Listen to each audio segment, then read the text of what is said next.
Ousmane Chérif a bangera mai kalo la. Mais kalo do bɛɛ b'o dɔn. Bon 1958. 1958. Awɔ. I y'a sɔrɔ? Awɔ n y'a sɔrɔ. I danb'o la? N dalen ma n kɔrɔkɛ i y'a jɛ. Donc ala ka si di. Merci beaucoup. Merci beaucoup. Chuka! Ngoro. E ni ce. Awa n ce. N y'a dɔn basi kɔni t'i la. Basi foyi tɛ la. N b'i ɲininka i douane don n'i gagné n b'a fɛ ka hôtesse ka lampadaire in de d'i ma. Cɛw nin kɛ soma sama ye sa. N y'a faamu. N ko t'i ye. Ni ko bɛ yen. I bɛ nin ja dɔn.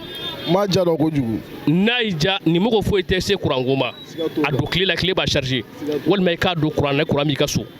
Nin yelen ka bɔ a si ka ca. Min'o de d'i ma hôtesse ta don. Hôtesse m'a dɔn kojugu. N ko anw karamɔgɔ de bangena nin kalo in na n b'a fɛ k'a di mɔgɔ ma Cherif Ousmane Madani Haidara i b'a dɔn. Cherif Ousmane Madani Haidara Cherifkɛ. Zamzam Yu. N ka karamɔgɔ yɛrɛ de don. N m'a dɔn kojugu. I b'a dɔn kojugu. N m'a dɔn kojugu. Ne ko a bangena don jumɛn kalo jumɛn ani san jumɛn.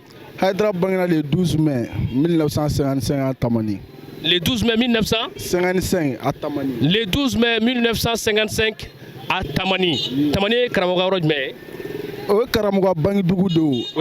O y'a faso ye. A faso Segu mara la. A banna a ye tɛgɛrɛ fɔ a kun. A belebele don. A ye Zamzamiw ka mɔgɔw de. A ye bilaw tɛ dɛ. Tandis que la banderie. Merci beaucoup. Chuka! Ngoro kɛ ni ce. N ce. N y'a dɔn basi t'i la. Basi foyi tɛ. I douane don min ɲininka n'i gagné nin ne ye hôtesse ka ampoule chargeable ye min yelen ka bɔ a si ka ca. I bɛ nin nafa dɔn. Bon a nafa tɛ se ka fɔ ka ban. Ni courant tigɛla dɔrɔn a minɛnen bɛ to. Awɔ. Min'o de d'i ma n'i gagné a ka di ye. A ka di n ye. Ko continent joli bɛ diɲɛ kɔnɔ continent joli bɛ diɲɛ kɔnɔ. Bon est-ce que continent saba de tɛ diɲɛ kɔnɔ. Continent saba u fɔ n ye. Continent africain. Kelen. Continent américain. Fila. Continent européen. Saba. Awɔ. A banna. Bon ne bɛ min dɔn o y'o ye. Tiɲɛ don continent ka ca ni saba ye. Cɛw nka ala ka si d'i ma. Cɛw kan bɛ yan.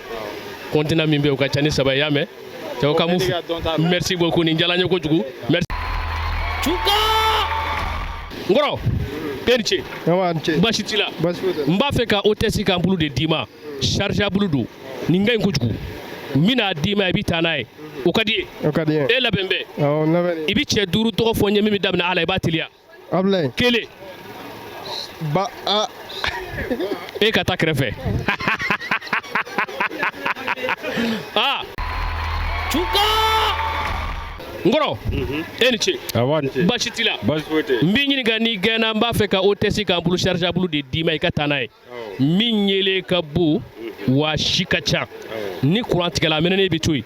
Hôtesse ta don n bɛn'o de d'i ma. Awɔ. I labɛn bɛ. Kosɛbɛ. Le 12 mai anw karamɔgɔ Cherif Ousmane Madani Haidara bangena nin kalo in na i b'a dɔn. Mai. Mai kalo la. Awɔ.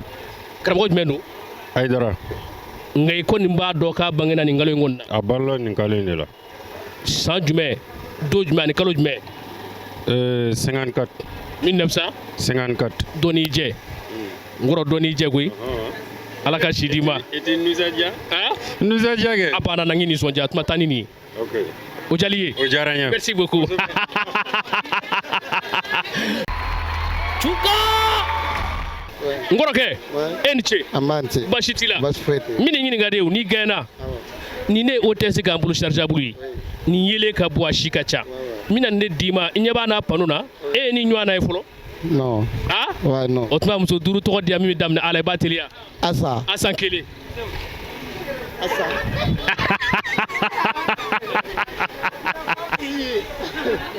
Ngoro a banna o. A banna. E danna Asan dɔrɔn de ma n t'a dɔn n'o y'i muso tɔgɔ ye wa maa min donc kan bɛn ha.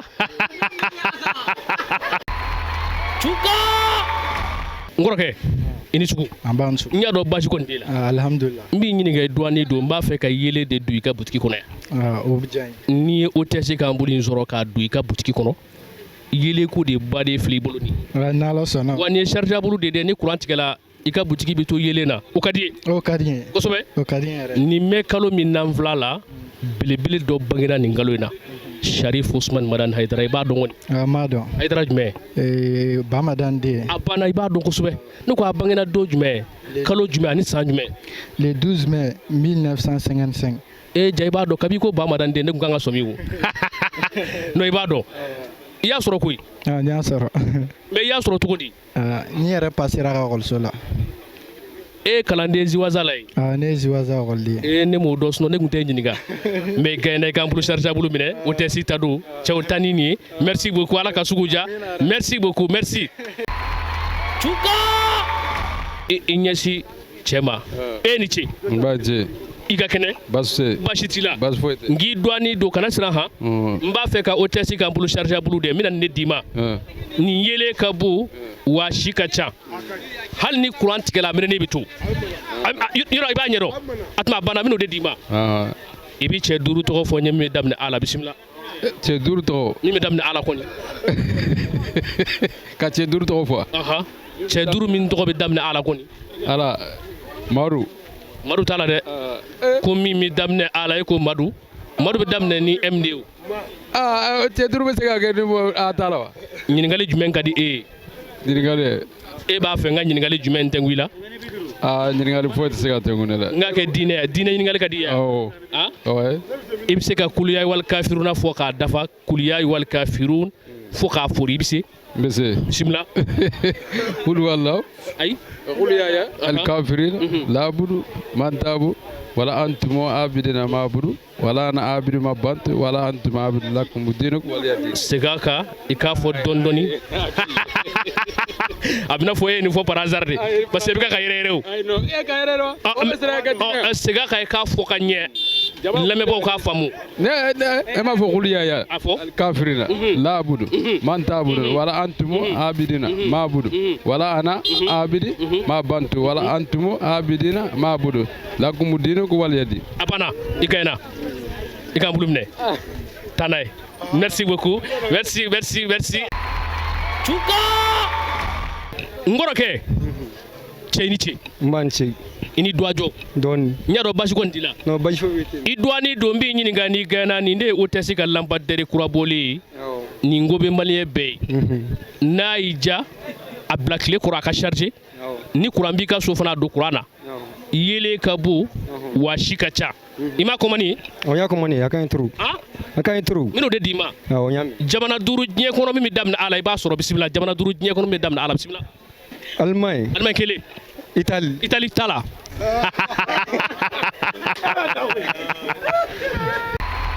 Chuka n kɔrɔ cɛ i ni ce n y'a dɔn basi kɔni t'i la n b'i fɛ k'i le nisɔndiya k'i nisɔndiyaden n'o bɛ bɛn i ma nin ko b'i ye ne y'a sɔrɔ n ye nin sɔrɔ i b'a to yan waati i b'a bila ka taa so de an ka sɔrɔ ka sɔrɔ fɔlɔ tiɲɛ don aw nisɔn ka di bi ɲininkali 2 n bɛ fɛ k'o d'i ma ayi 2 in bɛɛ ka nɔgɔ kana sira 2 in bɛɛ ka nɔgɔ n ko nin kalo in mɛ kalo belebele dɔ bangena nin kalo in na anw karamɔgɔ don Sherif Usman Madani Hayidara i b'a dɔn n b'a dɔn i b'a dɔn karamɔgɔ jumɛn don Sherif Usman Madani Hayidara a banna ne ko a bangena don jumɛn kalo jumɛn san jumɛn i y'o jɛ le 12 mai o dɔnnen don le 12 mai o dɔnnen don le 12 mai kɔfɛ i bɛna n'a san de ye sa 1955 a ye tɛgɛrɛ fɔ a ko a ye ɲininkali fɔlɔ jaabi ɲininkali 2 den 2 tɔgɔ karamɔgɔ denw cɛmanw na a ye dara den cɛmanw na den 2 tɔgɔ a den musomanw na bisimila den 2 Cheikh Amadu Tijani kelen Ali Badara fila Bahun Seri Bahun kelen Balakisa non fo n kɔrɔkɛ b'i yɛrɛ non i ka ɲi na i ka fɛn minɛ ka taa n'a ye merci beaucoup merci Chuka Sherifula TV filɛbaw an bɛ aw bɛɛ lajɛlen fo ka waleɲuman dɔn an filɛbaw an kanubaw an minnu bɛ yen kabi yɔrɔ o yɔrɔ Mali kɔnɔ Mali kɔ kan karamɔgɔ fanɛ ni y'an ka émission tako 2nan kɛnɛ an y'a fɔ aw ye an bɛ an ka sponsor ka kɛnɛ kan n'o ye hôtesse Usman Traoré Sisawanɛ faso jɔla dɔ don an y'o fɔ ka tɛmɛ maa min n'a wulila ka baara kɛ a kelen k'a cɛsiri ka butiki caman dayɛlɛ maa dama min bɛ a bolo baara la mɔgɔ hirikaw de don minnu bɛ ka k'u yɛrɛ balo k'u ka denbaya balo n b'a fo k'a waleɲuman dɔn ko a ni cɛsiri électronique minɛ fɛn o fɛn bɛ yen n balimakɛ n balimamuso n'i b'a dɔn a kurama fara batiriman kan ɲuman ɲuman sɔrɔ yɔrɔ kelen don hôtesse ka butikiw don k'a daminɛ frigo la fo ka taa se minificateurs ma belebeleba fara fitiniw kan kilimu kan a batiriman kilimu batiriman bɛ yen maa caman t'a kalama kilimu batiriman bɛ sɔrɔ hôtesse fɛ yen fo ka taa se ventilateur chargeable ma panneau minnu bɛ gulon minnu bɛ minɛ an tɛ se k'a bɛɛ lajɛlen fɔ yan na dɔrɔn i sago ye min ye i b'a sɔrɔ wa min ka di n'a bɛɛ sɔngɔ damatɛmɛja la o tɛ se ka nin butigi in filɛ in bɛ bolo nimagala dugu ma coyi a ka butigi wɛrɛ bɛ daba naani kelen na imamu bala kale ka kare butigi fila bɛ yen o daba naani kelen yanni ka se mɔturuba ma butigi wɛrɛ bɛ yen n'i donna i bɛ bolo turela fana na butigi wɛrɛ bɛ yen dibidani fana na butigi wɛrɛ bɛ yen golonina butigi wɛrɛ bɛ yen murubabugu butigi wɛrɛ bɛ yen tuma an b'a ɲini ala fɛ ala ka u bɛɛ lajɛlen ka sugu ja karamɔgɔ an bɛ mai kalo la bi ye le 5 mai 2026 sɔɔni an karamɔgɔ Seyidi Sherif Usman Madan Haidara a bangena don min na kalo min na san min na an bɛna jɔ o ka sɔɔni ni ala ka jɛ ye le 12 mai 1955 cɛkɔrɔba Seyidi Sherif Usman Madan Haidara an b'a ɲini ala fɛ ala ka sijan ani kɛnɛ lamɔko ɲuman ala k'o di an ma ala ka denba bɛɛ lajɛlen karamɔgɔ fana ni ce n'ala sɔnna a ma ko tɔw bɛ kɔfɛ inshallah ala ka waati wɛrɛ jira an na wassalam merci beaucoup